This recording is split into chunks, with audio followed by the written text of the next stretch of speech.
ಆ ಭೀಕರ ಘಟನೆ ನಡೆದ ದಿನವೇ ನಾನು ಊರಿನ ಎಲ್ಲರಿಗೂ ಹೇಳಬೇಕೆಂದು ಅವರಿಂದ ತಪ್ಪಿಸಿಕೊಂಡು ಓಡುತ್ತಿದ್ದಾಗ ಆ ಚಲಪತಿ ಜನರು ಬಂದು ನನ್ನನ್ನು ಹೊಡೆದು ಅವನ ಬಳಿಗೆ ಕರೆದೊಯ್ದರು.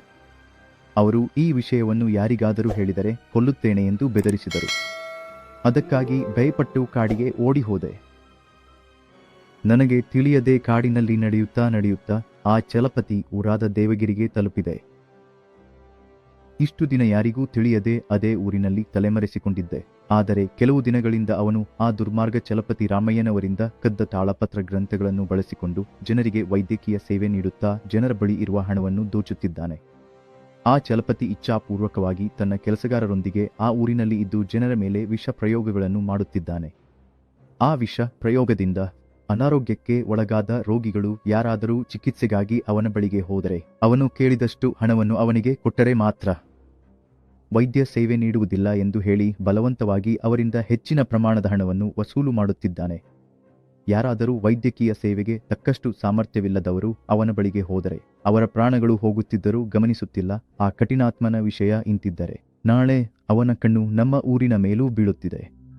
ಅದಕ್ಕಾಗಿ ನನ್ನ ಪ್ರಾಣ ಹೋಗಿದ್ದರೂ ಪರವಾಗಿಲ್ಲ, ಹೇಗಾದರೂ ಅವನಿಂದ ನಮ್ಮ ಊರಿಗೆ ಸೇರಿದ ತಾಳಪತ್ರ ಗ್ರಂಥಗಳನ್ನು ಕದ್ದುಕೊಂಡು ಮತ್ತೆ ಊರಿಗೆ ತರುವುದೇ ನನ್ನ ಉದ್ದೇಶ.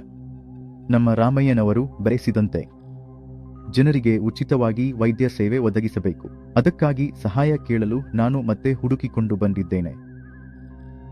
ಖಂಡಿತವಾಗಿಯೂ ಶೇಖರ್, ಇದು ನಮ್ಮ ರಾಮಯ್ಯನವರ ಕನಸು. ಹೇಗಾದರೂ ನಾವು ಆ ಕನಸುಗಳನ್ನು ನನಸಾಗಿಸಬೇಕು. ಆದರೆ ನಾವು ಇಬ್ಬರು ಮಾತ್ರ ಇದಕ್ಕೆ ಸಾಕಾಗುವುದಿಲ್ಲ. ಇನ್ನೊಬ್ಬರ ಸಹಾಯವೂ ಅಗತ್ಯವಿದೆ. ಹಾಗೆಯೇ ಒಳ್ಳೆಯ ಉಪಾಯವನ್ನು ಯೋಚಿಸಬೇಕು. ಹೌದು ರಮಣ, ಖಂಡಿತವಾಗಿಯೂ ಒಳ್ಳೆಯ ಉಪಾಯವನ್ನು ನಾವು ಮುಂಚಿತವಾಗಿ ಯೋಚಿಸಬೇಕು. ಇಲ್ಲದಿದ್ದರೆ ತಪ್ಪಾಗಿ ನಾವು ಅವನ ಕೈಗೆ ಸಿಕ್ಕಿದೆ ನಮ್ಮ ಕತೆಗಳನ್ನು ಬಿಡದೆ ಬಿಡುತ್ತಾನೆ. ಇನ್ನು ನಿನ್ನ ಬಳಿ ಏನಾದರೂ ಉಪಾಯವಿದೆಯಾ?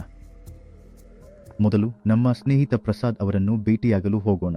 ಆಗ ಮಾತ್ರ ನಾವು ಒಳ್ಳೆಯ ಯೋಜನೆಯ ಬಗ್ಗೆ ಯೋಚಿಸಬೇಕು ಮತ್ತು ನಮಗೆ ಬೇಕಾದುದನ್ನು ಸಾಧಿಸಲು ಅದಕ್ಕೆ ಅನುಗುಣವಾಗಿ ಯೋಜಿಸಬೇಕು.